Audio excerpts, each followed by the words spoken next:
좌우로 한번 인사하십시다. 잘 오셨습니다. 은혜 받는데 집중합시다. 사랑하고 축복합니다. 요즘은 많이 안 들리지만 아마 한 10년, 15년 전만 하더라도 민방위 훈련 많이 했죠. 15일 날 민방위 훈련, 사이렌 소리와 함께 시작하는 민방위 훈련. 방송을 한번 틀어주실래요?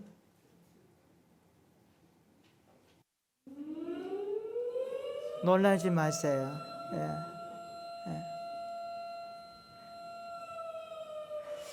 이 소리가 나면 반드시 라디오에서 이런 소리가 납니다. 국민 여러분, 여기는 민방위 본부입니다.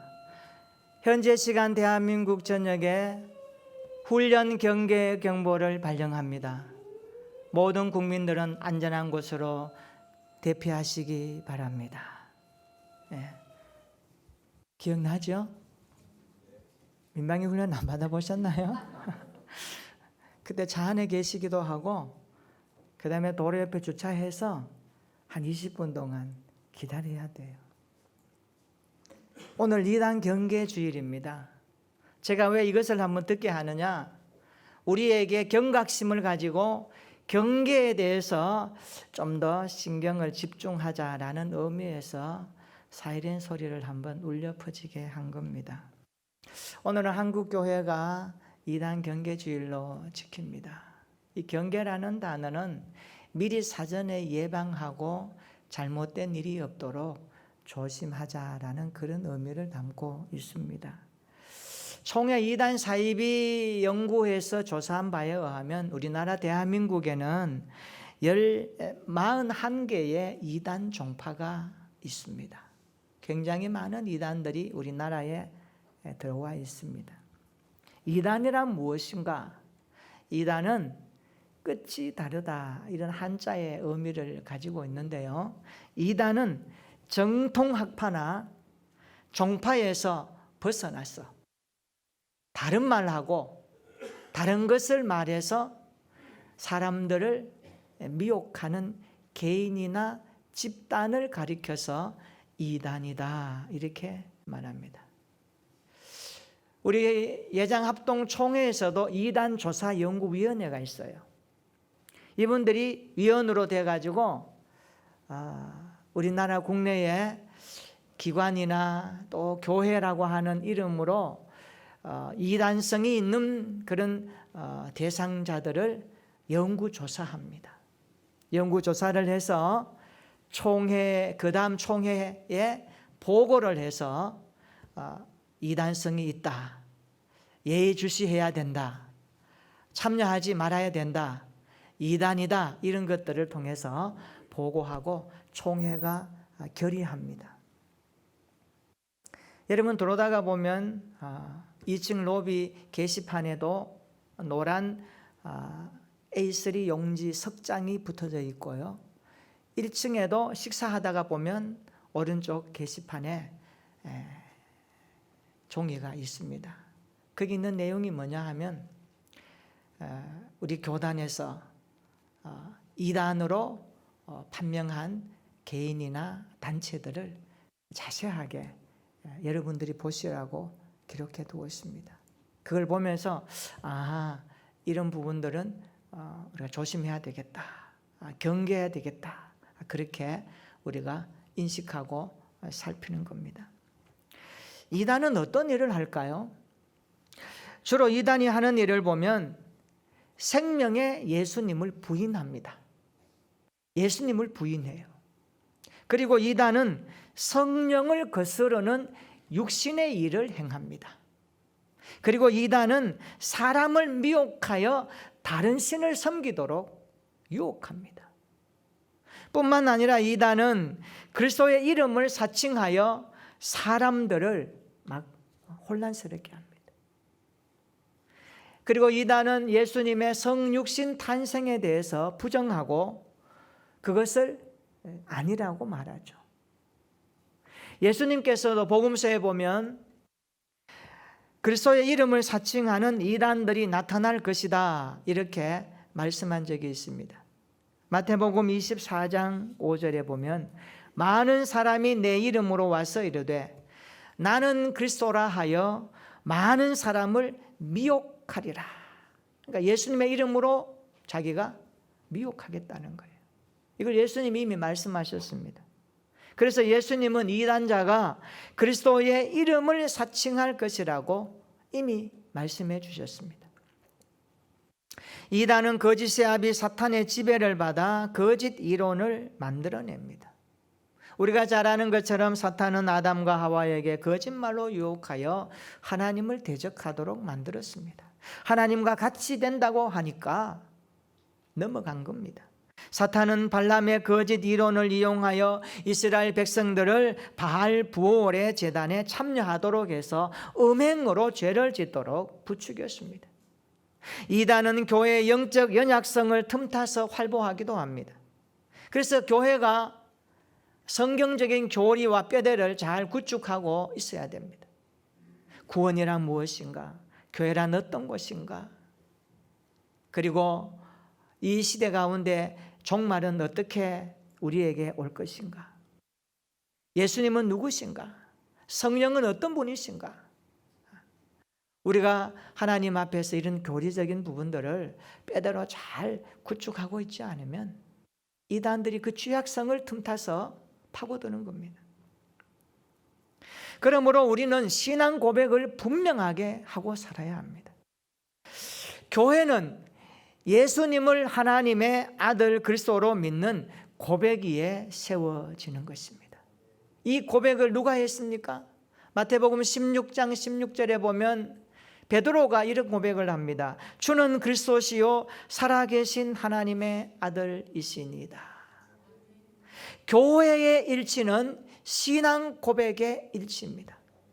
믿으시기를 축원합니다. 교회가 하나 된다는 것은 신앙 고백이 하나 되었다는 것을 내포하고 있습니다. 여러분이 신앙 고백하고 있는 그 주님이 교회의 주인이시고 교회의 머리이신 줄로 믿습니다. 우리는 그 주님의 몸에 붙은 지체로서 한 주님을 섬기고 한 성령을 모시고 한 하나님을 예배하는 공동체인 것입니다. 에베소서 4장 13절에 말씀하기를 우리가 다 하나님의 아들을 믿는 것과 아는 일에 따라서 합시다. 하나가 되어 하나가 되는 것. 신앙 고백은 일치입니다. 한 주 하나님을 믿는 것입니다. 온전한 사람을 이루어 그리스도의 장성한 분량이 충만한 데까지 이르러야 한다라고 말씀합니다. 우리 교회가 지향하는 신앙생활의 표대입니다. 온전한 제자가 되자.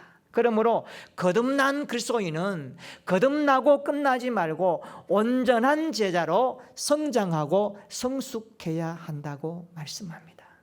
그래서 우리의 믿음이 성장하고 성숙해야 되는 것입니다. 우리가 살고 있는 이 땅에는요, 진짜도 있지만 가짜도 많지 않습니까? 이단은 가짜를 진짜라고 속이는 사람이나 집단을 말합니다. 이단은 짝퉁을 가지고 진짜라고 속입니다. 그래서 잘 살펴보지 않으면 넘어가기 쉬워요. 이단 경계주일에 우리 모든 믿음의 성도들에게 이단을 분별할 수 있는 영적인 눈이 있고 하나님의 말씀의 잣대로 이단을 분별해서 하나님께서 주신 이 시대 가운데 혼란함이 없이 바른 믿음을 가지고 주님을 믿고 따라가는 온전한 성도들이 되기를 주님의 이름으로 축원합니다. 바울은 갈라디아 교회를 1차 전도 여행 때 세웠습니다. 이 갈라디아라는 단어는 적과 같이 희다라는 그런 뜻을 내포합니다. 지금 터키의 중부 지방에 해당하는 곳이 바로 갈라디아 지역입니다. 바울은 갈라디아에 교회를 세울 때에 그 갈라디아 지역에 또 교회에 헬라인도 있었고 유대인도 있었고 로마인도 있었고 함께 섞여서 하나님을 예배했습니다. 그렇기 때문에 교회 안에는 많은 문제들이 산적해 있었습니다. 특별히 6절에 보니까 갈라디아 교인들에게 문제가 생겼습니다. 그것이 무엇입니까? 그들은 바울이 전해준 복음을 듣지 아니하고 다른 복음을 따르고 있었습니다. 그래서 바울은 그들을 이상한 사람이라고 말합니다. 복음을 따르지 않고 다른 것을 따르니까 이상하게 여긴다라고 말씀합니다. 우리 6절 한번 읽어볼까요? 자, 오늘 본문 6절입니다. 시작. 그리스도의 은혜로 너희가 부르신 일을 이같이 속히 떠나 다른 복음을 따르는 것을 내가 이상하게 여기노라. 아멘. 오늘 읽은 본문 가운데 다른 복음이라는 말이 많이 나옵니다. 6절과 7절 8절과 9절에 각각 나옵니다. 이단이 뭡니까? 이단은 다른 복음을 전합니다. 복음이라고 하는데 내용이 달라요. 포장은 똑같은데 안에 내용물이 달라요. 이 다른 복음입니다. 우리가 알아야 할 것은 복음은 하나뿐이라는 사실입니다. 아멘. 복음은 하나뿐입니다. 복음은 예수 그리스도가 구원자라는 사실입니다. 할렐루야. 그래서 구원에 이르는 길은 오직 예수님 한 분뿐입니다. 그 길은 예수님 뿐이고 그 진리는 예수님 뿐이고 그 생명은 예수님 뿐입니다. 모든 사람은 예수님을 통해서만 구원을 얻을 수가 있습니다. 예수님을 떠나서는 구원이 없습니다. 구원은 예수님을 통해서만 얻습니다. 구원은 예수님을 통해서만 받는 것이고 천국에 들어가는 것입니다. 이것을 아주 압축적으로 요약해서 우리 어린 시절부터 배웠던 노래 가운데 내용이 들어가 있습니다. 이런 내용입니다. 천국에 들어가는 길은 예수님 뿐이지요. 황금집으로 가는 길도 예수님 뿐이지요. 다른 길은 없어요. 아멘. 천국에 들어가는 길은 예수님 뿐이지요. 아멘. 천국에 들어가는 길은 예수님 뿐입니다. 예수님을 통해서만 아버지 집에 들어갈 수 있다라고 분명하게 말씀하고 있습니다. 예수님만이 유일한 구원자이십니다. 예수님만이 유일한 복음입니다. 그러므로 인간은 예수님을 믿음으로 구원을 받는다는 소식이 복된 소식이요 구원입니다. 그래서 예수님의 예언과 탄생을 믿어야 합니다.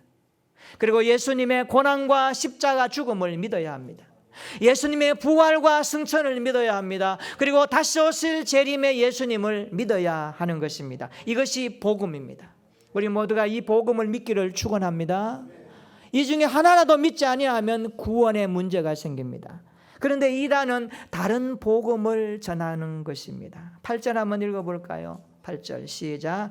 그러나 우리나 혹은 하늘로부터 온 천사라도 우리가 너희에게 전한 복음 외에 다른 복음을 전하면 저주를 받을지어다. 아멘. 따라서 합시다. 다른 복음을 전하면 저주를 받을지어다. 하늘에서 내려온 천사라도 다른 복음을 전하면 저주를 받습니다. 9절에도 말씀합니다. 만일 누구든지 너희가 받은 것 외에 다른 복음을 전하면 저주를 받을지어다. 여기 저주라는 단어가 72인용 성경에서 히브리어 헤렘이라는 단어를 헬라어 아나데마로 옮긴 표현인데요. 뜻은 완전한 멸망을 말합니다. 완전한 파멸을 말합니다. 굉장히 무서운 단어입니다. 출애굽한 이스라엘 백성들이 여호수아의 지도하에 여리고를 무너뜨렸죠. 그때 하나님이 뭐라고 말씀하셨습니까? 여리고에 있는 모든 것을 철저하게 진멸하라, 멸망하라 라고 할 때에 쓰신 단어가 헤렘이라는 단어입니다. 이 헤렘이라는 단어에 명령을 하시면서 여호수아에게 분부하십니다. 그런데 결과 어떻게 됐습니까? 아간이 전리품 일부를 훔쳐서 그것 때문에 발각되어서 나중에는 온 백성들 앞에 돌에 맞아 죽습니다. 그게 뭡니까? 아골골짝이에요. 우리가 찬송가 부를 때 아골골짝 빈들에도라는 단어가 있죠. 여기서 나온 겁니다. 아골골짝 빈들에도. 복음 들고 가오리다. 하나님을 떠나서 진멸의 대상이 되어 있는 그들에게 내가 복음을 들고 가겠습니다라고 찬송가는 우리에게 외치고 있습니다. 여러분, 이 저주받는다는 것은요, 굉장히 무서운 단어입니다. 그래서 이 저주의 단어 헤렘은요, 하나님의 명령을 어겼을 때에 철저하게 파멸시키겠다는 단어입니다. 다른 복음을 전하면 이렇게 된다는 말씀입니다. 이단은 사람을 선동하여 복음을 왜곡하죠. 7절 한번 읽어볼까요? 이단들이 하는 모습이 여기서 나옵니다. 시작. 다른 복음은 없나니 다만 어떤 사람들이 너희를 교란하여 그리스도의 복음을 변하게 하려 함이라. 아멘. 여기 교란하여 이 단어가 선동한다는 뜻입니다. 이단은 사람을 선동해가지고 복음을 왜곡합니다. 그래서 우리가 조심해야 되는 겁니다. 넘어가지 않기를 축원합니다. 이단은 사람을 막 선동하고 믿음이 약한 자들, 갈등하는 자들, 인생에 문제 있는 자들에게 접근해서 복음을 왜곡시켜서 사람을 선동해서 이상하게 사람을 유혹합니다. 그래서 우리가 항상 경계해야 되는 것입니다. 그래서 바울은 오직 복음을 위해서 살겠노라. 오직 복음만이 생명이고 오직 복음만이 희망이고 오직 복음만이 소망이라고 우리에게 강조하고 있습니다. 바울은 예수님을 만난 이후에 오직 복음을 위해서 살았던 사람입니다. 그는 예수님을 영접한 이후에 그리스도를 위해서 살았던 사람입니다.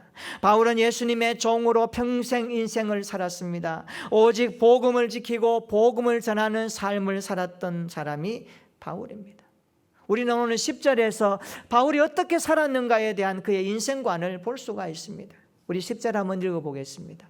오늘 본문 10절 시작. 이제 내가 사람들에게 좋게 하랴, 하나님께 좋게 하랴, 사람들에게 기쁨을 구하랴. 내가 지금까지 사람들의 기쁨을 구하였다면 그리스도의 종이 아니니라. 아멘. 제가 질문 한 가지 합니다. 나는 누구를 좋게 하려고 신앙생활 하는가? 나는 누구를 좋게 하려고 신앙생활 하는가? 사람인가 하나님인가? 한번 여러분 대답해 보시기 바랍니다. 두 번째 질문입니다. 나는 누구의 종으로 신앙생활 하고 있는가? 사람의 종인가 하나님의 종인가? 굉장히 중요한 질문입니다. 바울은 모든 행동의 기준을 사람의 기쁨에 두지 않고 철저하게 그리스도의 명령에 두고 살았습니다. 바울은 자신의 의지보다 주인의 명령에 복종하며 움직였습니다. 이것이 바울의 종의 인생이었습니다. 여러분 10절에 나오는 종이라는 이 둘로스라는 단어의 뜻은요, 한 주인에 대한 절대적 복종을 말하는 뜻입니다. 한 주인에 대한 절대적 복종이 바로 종의 사명입니다. 바울은 그렇게 살았다라고 말하고 있습니다.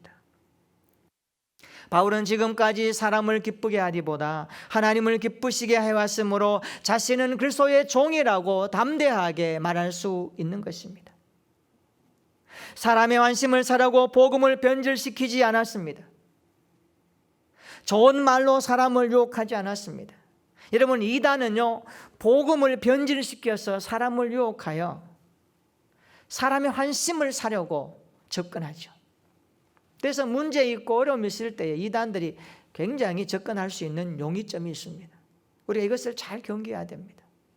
하나님 앞에 우리가 다른 복음을 경계하면서 오늘 이단 경계주의를 통해서 진짜 예수 그리스도만이 복음이요 생명임을 다시 한번 확인하고 고백하고 우리의 마음 가운데 깊은 신앙으로 하나님 앞에 드려지는 예배가 되기를 축원합니다.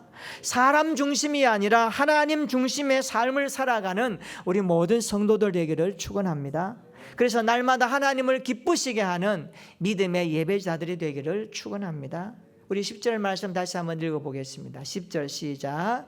이제 내가 사람들에게 좋게 하랴, 하나님께 좋게 하랴, 사람들에게 기쁨을 구하랴. 내가 지금까지 사람들의 기쁨을 구하였다면 그리스도의 종이 아니니라. 아멘. 바울은 복음의 일꾼으로 부름받아 그리스도의 종으로서 항상 하나님 편에서 사역했던 사람입니다. 바울은 하나님을 기쁘시게 하는 것을 최고의 가치로 여기며 살았던 사람입니다. 우리도 바울처럼 사람의 기쁨보다 하나님의 기쁨을 먼저 구할 수 있기를 축원합니다. 다른 복음이 넘쳐나는 시대 가운데서도 유일한 복음 예수 그리스도를 믿고 따라가는 진정한 예수님의 제자가 되기를 축원합니다. 십자가의 죽음과 부활을 가슴에 새기고 살아가는 그리스도인들이 되기를 축원합니다. 그래야 날마다 하나님을 기쁘시게 하는 우리 교회와 성도들 되기를 주님의 이름으로 축원합니다. 기도하겠습니다.